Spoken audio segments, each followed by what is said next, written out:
அனைவருக்கும் இனிய தைப்பொங்கல் நல்வாழ்த்துக்கள். இன்றைக்கு பொங்கல் பொங்கி வச்சிருக்கு. தைப்பொங்கலுக்கு பொங்கலும் வடையும், உளுந்து வடையும்.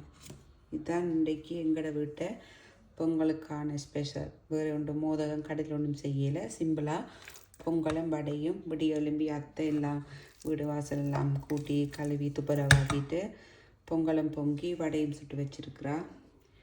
இங்கால நான் என்னுடைய வெயிட் லூஸுக்கு ஏற்ற சாப்பாடு நானும் செய்யத்தானே வேணும். பொங்கல் எல்லாம் சாப்பிடவே மாட்டேன்.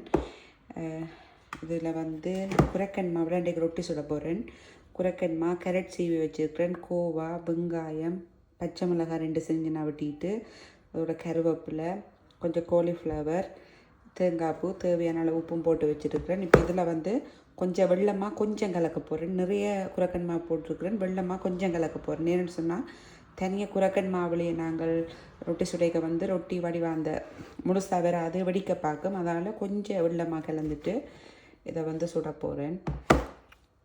இப்போ மாவை நல்லா வடிவாக குழச்சி எடுத்தாச்சு. நல்லா எல்லாம் சூடான தண்ணி ஊற்றி தான் குழச்சி எடுத்தினான். அதில் கொஞ்சம் நல்லெண்ணெய் ஊற்றிட்டு நல்லெண்ணெயில் தான்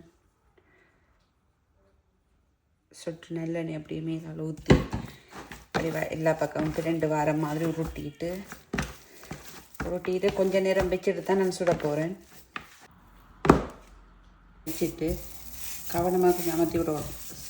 காய் சட்டியில் பட்டிச்சுன்னா அவ்வளோந்தான். நல்லெண்ணெயில் கொஞ்சம் போட்டுட்டு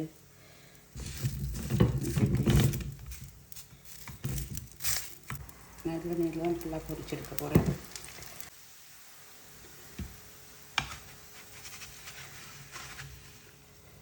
கொஞ்சம் வெடித்து தான் வருது.